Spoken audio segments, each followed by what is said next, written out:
स्वागत है दोस्तों। आज के मुख्य समाचार में आज देश और दुनिया से कई अहम और बड़ी खबर आ रही है। बात करेंगे हर खबर पर विस्तार से।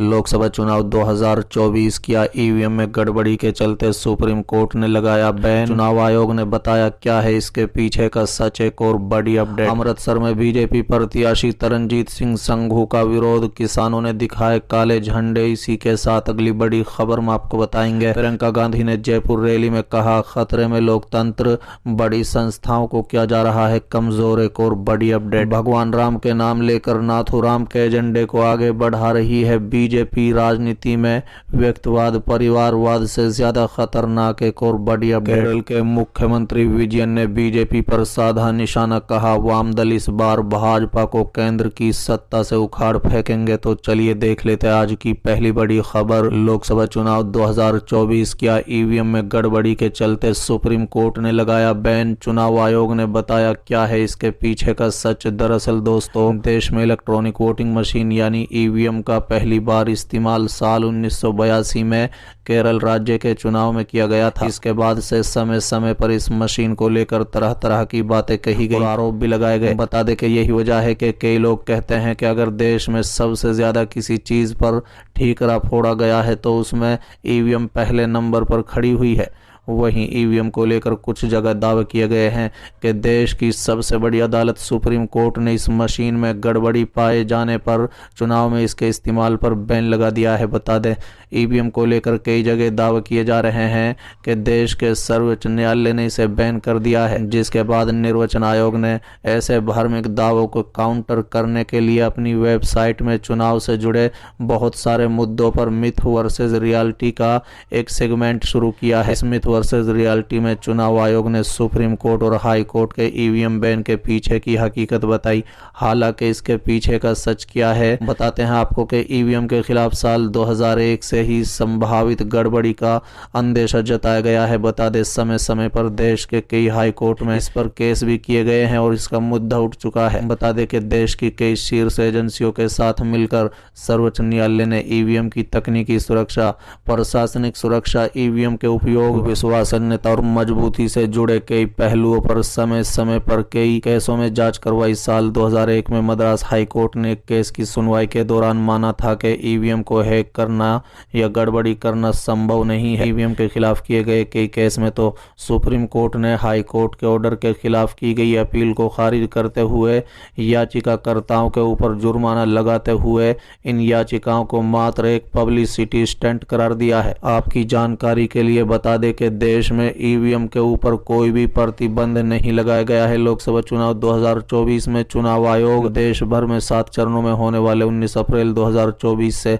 1 जून 2024 के चुनाव के दौरान ईवीएम का ही इस्तेमाल करेगा, जिसके परिणाम सारे देश में एक साथ 4 जून को आएंगे। अगली खबर, अमृतसर में बीजेपी प्रत्याशी तरनजीत सिंह संधू का विरोध, किसानों ने दिखाए काले झंडे। दरअसल दोस्तों, अमृतसर लोकसभा सीट से बीजेपी प्रत्याशी और पूर्व राजनायक तरनजीत सिंह संधू का किसानों ने विरोध प्रदर्शन का सामना किया। बता दें कि लोकसभा चुनाव के प्रचार के दौरान किसानों के एक समूह ने उन्हें घेर लिया और काले झंडे दिखाए। बता दें कि तरनजीत सिंह संधू बीजेपी नेता अमरपाल सिंह बैनी और पार्टी कार्यकर्ताओं के साथ नाला के गगोमहल गांव में चुनाव प्रचार कर रहे थे। इस दौरान किसान मजदूर संघर्ष समिति के किसानों ने बीजेपी के खिलाफ नारे लगाए और कहा कि उनके उम्मीदवारों को गांव में प्रचार करने की अनुमति नहीं दी जाएगी। बता दें कि किसान नेता गुरदेव सिंह गागोमहल ने फसलों के लिए न्यूनतम समर्थन मूल्य पर कानूनी गारंटी के लिए दिल्ली चलो मार्च के दौरान किसानों की मांगों को स्वीकार नहीं करने के लिए केंद्र में बीजेपी के नेतृत्व वाली सरकार की आलोचना की। इस दौरान उन्होंने किसान के विरोध प्रदर्शन के दौरान किसान की मौत पर भी विरोध जताया। आपको बता दें कि अमेरिका में पूर्व भारतीय राजदूत तरनजीत सिंह संधू पिछले महीने बीजेपी में शामिल हुए थे। बीजेपी ने उन्हें अमृतसर लोकसभा सीट से मैदान में उतारा है। चलिए अगली खबर, केरल के मुख्यमंत्री विजयन ने बीजेपी पर साधा निशाना, कहा वाम दल इस बार भाजपा को केंद्र की सत्ता से उखाड़ फेंकेंगे। दरअसल दोस्तों, केरल के मुख्यमंत्री पिनराई विजयन ने 6 अप्रैल को बीजेपी पर जमकर हमला किया।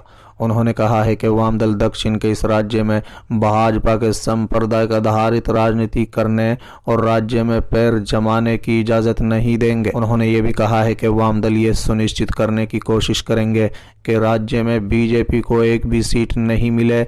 बता दें कि केरल में लोकसभा की 20 सीटें हैं, यहाँ 26 अप्रैल को मतदान होंगे।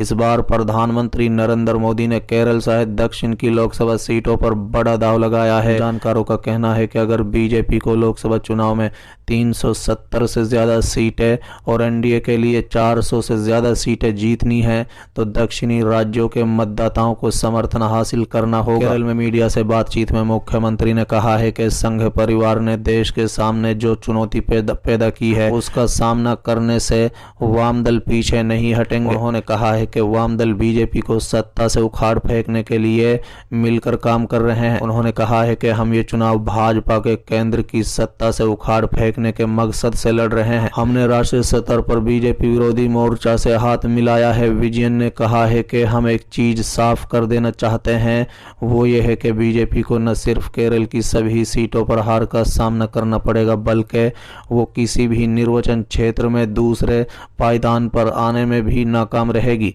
उन्होंने ये भी कहा है कि इस बार का लोकसभा चुनाव देश का भविष्य तय करेगा। उन्होंने कांग्रेस पर भी निशाना साधा।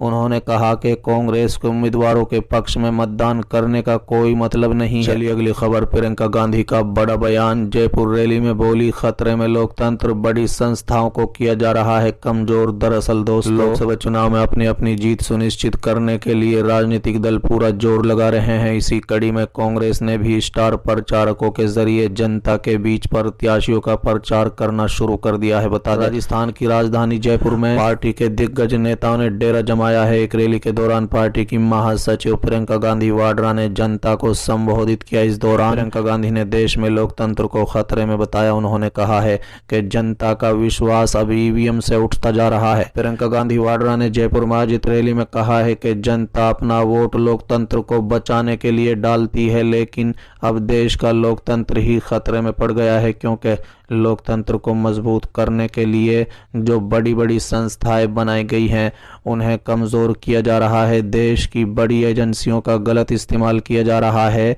अब तो हालात ये हैं कि लोगों को इलेक्ट्रॉनिक वोटिंग मशीन यानी ईवीएम पर भी भरोसा नहीं है। चलिए अगली खबर। राम का नाम लेकर नाथूराम के एजेंडे को आगे बढ़ा रही है बीजेपी। राजनीति में व्यक्तिवाद परिवारवाद से ज्यादा खतरनाक। दरअसल दोस्तों, कांग्रेस नेता कन्हैया कुमार ने भारतीय जनता पार्टी पर भगवान राम का नाम लेकर नाथूराम के सांप्रदायिक और विभाजनकारी एजेंडे को आगे बढ़ाने का आरोप लगाया और कहा है कि देश की राजनीति में व्यक्तिवाद परिवारवाद से ज्यादा खतरनाक है। कुमार ने यह भी दावा किया है कि बीजेपी हिंदू धर्म की महानता को कम करने का प्रयास कर रही है और कहा, राम की संकल्पना में किसी के लिए नफरत का कोई स्थान नहीं है। कुमार ने यहां पीटीआई मुख्यालय में समाचार एजेंसी के संपादकों से बातचीत में यह भी कहा कि गांधी नेहरू परिवार के योगदान के कमतर दिखाने का प्रयास हो रहा है।